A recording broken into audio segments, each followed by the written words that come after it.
बिस्मिल्लाहिर्रहमानिर्रहीम। अस्सलाम वालेकुम नाज़रीन, मैं हूँ आपका मेज़बान एस.एम. अफजल। हक मॉर्निंग के साथ आपकी खिदमत में हाजिर। आज हम बात करेंगे आपके साथ लफ्ज़ लिहाज की, जिसमें अदब, शर्म या मुरव्वत। लफ्ज़ लिहाज क्या है? लफ्ज़ लिहाज एक ऐसा रिश्ता, एक ऐसा राब्ता, एक ऐसा कनेक्शन जिसकी जद में या जिसकी छाँव में आकर आप इस लफ्ज़ को पालते हैं, और कई चीज़ें ऐसी जो ना चाहते हुए भी लिहाज करनी पड़ती हैं, मुझे भी और आपको भी। ये वो लफ्ज़ है लिहाज।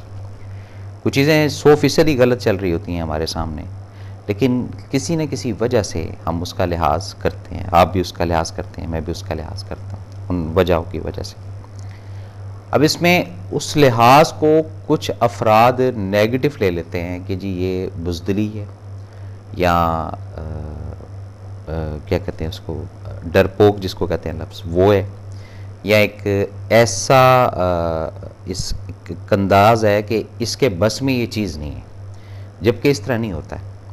ये सब चीज़ें जो लिहाज करने वाला शख्स है, या मर्द है या औरत है, बच्ची है या बच्चा है, वो उसकी नेचर के अंदर, उसकी एक खसलत के अंदर ये चीज़ इन होती है लिहाज करने की, जिसमें वो कभी भी ज़िंदगी के किसी भी फेज़ में खुद कुड़ लेगा, खुद हर्ट हो जाएगा, खुद अपने ऊपर काफ़ी सारी चीज़ें बर्दाश्त कर जाएगा, लेकिन दूसरे को एग्जॉस्ट अपने अंदर से जो नेगेटिविटी है वो डाइवर्ट नहीं करेगा, ना देगा। क्यों?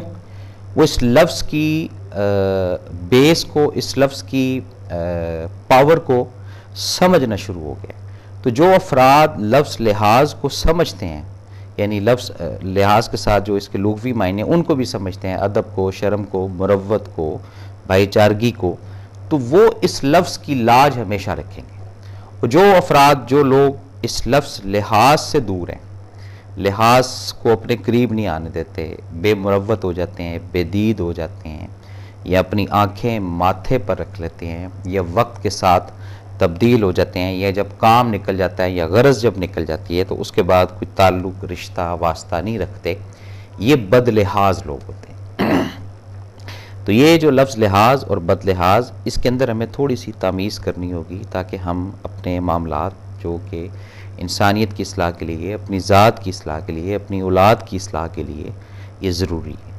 और जिन इन चीज़ों में लिहाज आता जाएगा, उसके अंदर रब की तरफ से पावर भी आती जाएगी।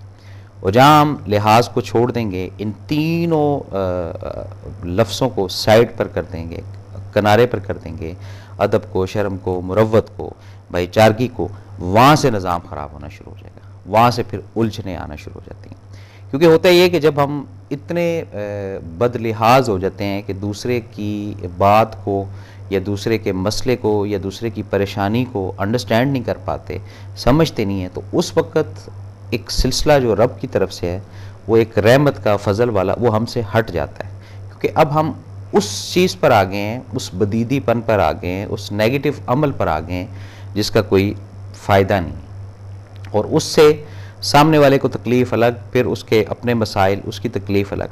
तो ज़िंदगी में लफ्ज़ लिहाज को हमेशा अपने साथ रखिएगा, और अगर कोई आपके साथ प्यार से, मोहब्बत से, अच्छे तरीके से पेश आ रहा है, तो ये हरगिज़ मत समझिएगा कि वो शायद बुज़दिल है, ये डरपोक है, या आप उसको उल्लू बना रहे हैं, या आप उसको बेवकूफ़ बना रहे हैं। वो सिर्फ़ इस लफ्ज़ लिहाज की लाज को रख रहा है।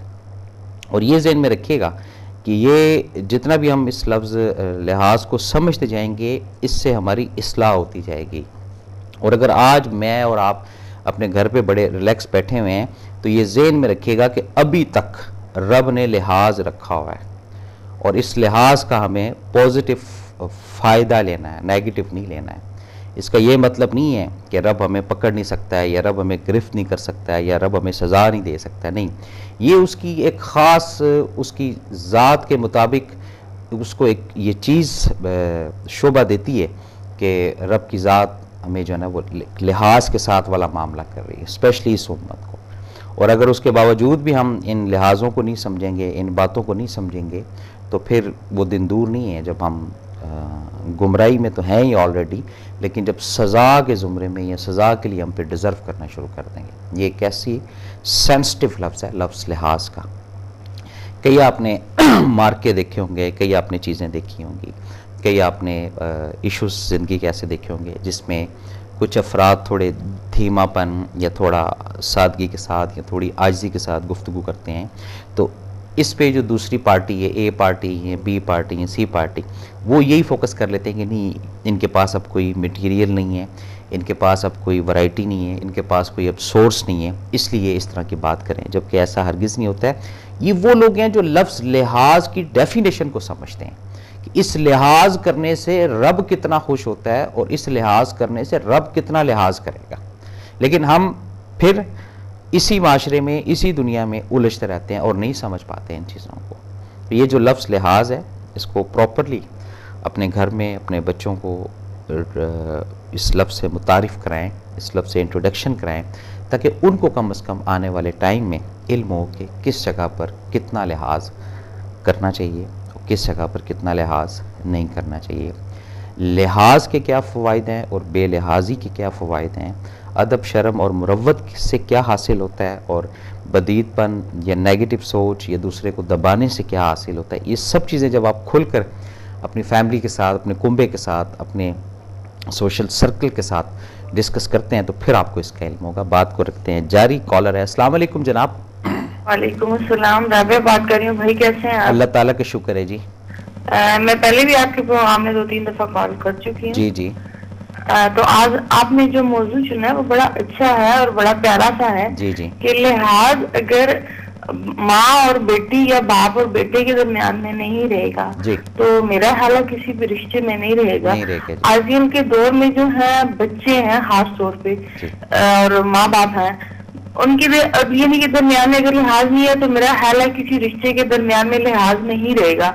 सबसे पहली बात है कि आजकल जो है बच्चे जो है वो बहुत यानी कि हाई माइंड हैं कि जो हम लोग रिस्पेक्ट नहीं कर रहे। जिस तरह से हम लोग थे, जाहिर है मैं तो 31 की हूँ, तो मैं उस दौर को लेके और आज के दौर में अगर मैं अपनी बच्ची को देखती हूँ या अपने आप को देखती हूँ तो उसमें मुझे बहुत फर्क नजर आता है कि हम लोग अभी भी माँ बाप के सामने नजर उठा के बात नहीं कर सकते। लेकिन आजकल के बच्चे जो है सामने कहते हैं नहीं जी हमने ये करना है, हमने वो करना है, लेकिन उसमें हमारी अपनी भी गलतियां हैं।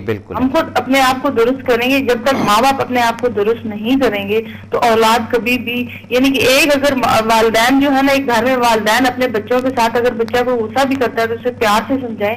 आजकल मैंने देखा है कि खवातीन जो है बच्चों को मार धाड़ से ज्यादा समझाती हैं।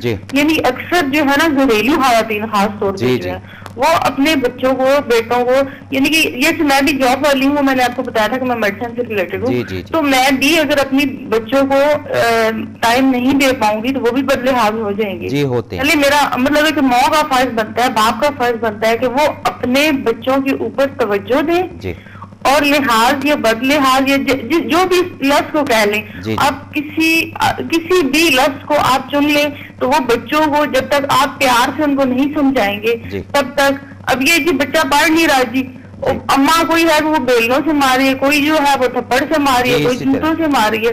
देखिए रिस्पेक्ट चाहती है, हम अगर वालिदैन रिस्पेक्ट चाह रहे हैं तो औलाद भी रिस्पेक्ट चाहती है। जब तक रिस्पेक्ट नहीं बच्चों की करेंगे, मेरे ख्याल से, मेरा अपना जो माइंड है, जो भी जहन आप कह लें, कि मैं ये समझती हूँ कि कोई भी रिश्ता है, चाहे मियाँ बीवी का है, चाहे माँ बाप का है, चाहे बहन भाई का है, कोई भी रिश्ता है, जब तक बड़े नहीं, मतलब यानी कि उनके अंदर जो है ना, हमारे इस्लाम ने हमें यही समझाया है कि छोटों से प्यार करें और बड़ों का एहतराम करें और बड़ों से छोटों से मोहब्बत करें। जरूरी नहीं है कि अपने आप के करीबी रिश्तेदार हों, चाहे वो जॉब वाले हों, मतलब है कि कोई भी ऐसा शख्स जो, अगर मेरा हाल है, मैं समझती हूँ कि मैं अपने मेरे जो क्या कहते हैं कि ऑफिस बॉयज तक है, मैं अपने बच्चों की तरह उनको रखती हूँ, चाहे वो मेरी एज ही क्यों ना हो। अगर ये चीज आप में आ जाएगी तो मेरा ख्याल नहीं है कि हमारे मुआशरे के अंदर ये लिहाज बदलिहाज या बदतमीजी के दायरे में जो हम लोग कहते हैं शट अप तुम बदतमीज हो, हम टिपिकल लफ्ज मैं यूज कर रही हूँ कि हम गोरे नहीं, हम मुसलमान हैं, हम ये भी कह सकते हैं कि बेटा ये ना करें। अगर आप बड़े हैं तो पेरेंट्स हैं या कोई भी है तो उनसे भी आप रिक्वेस्ट कर सकते हैं कि डैडी या मामा ये इस तरह काम नहीं है, अम्मी अब्बू या माँ बाप जो टिपिकल लफ्ज है जी हम घर में यूज करते हैं, ये नहीं कि अपने वालिदैन को भी हम प्यार से समझा सकते हैं। हाइपर होने से कुछ नहीं होता, अपना नुकसान होता है, क्योंकि आपके बच्चे का नुकसान आपका नुकसान है। जी जी, मैं इस चीज से मतलब है कि हर घर से, हर खवातीन से, हर मर्द से या हर बुजुर्ग जो है हमारे माँ बाप हैं, जो ये नहीं कि आजकल बड़ों में भी सब्र नहीं रहा, बच्चों को तो छोड़ देना, पेरेंट्स में भी सब्र नहीं रहा।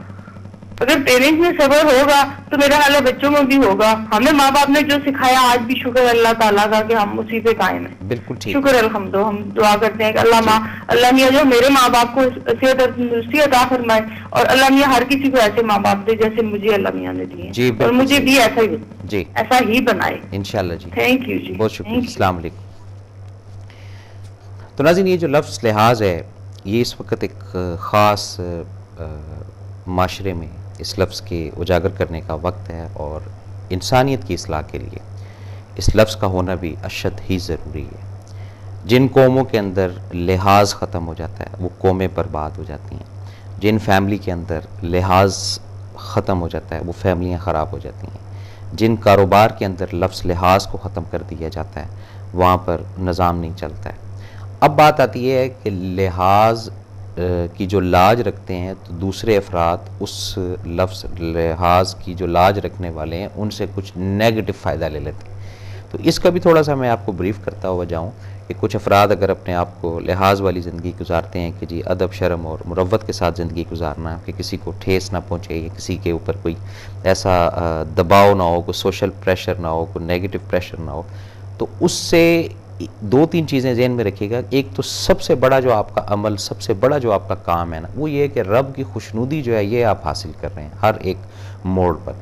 और सेकंड, अगर कोई आपके इस लिहाज को आपकी कमज़ोरी या आपकी वीकनेस समझता है, तो इसका भी मामला या इसका भी जो एक तस्वीर का दूसरा रुख है, ये भी आने वाला वक्त उसको ज़रूर दिखाएगा। और अगर हम उसके ऊपर आ जाए रिवेंज के ऊपर कि जी हम खुद अपने मामलात निपटाएंगे, खुद इंतकाम की तरफ आएंगे, या अब बेलिहाजी जो है वो यानी लिहाजपन नहीं करना है और बदलिहाजी करनी है और जनाब बदीद बन जाना है, तो ये वक्ती फेजेस में तो हम उस फेज़ को क्रॉस कर लेंगे, लेकिन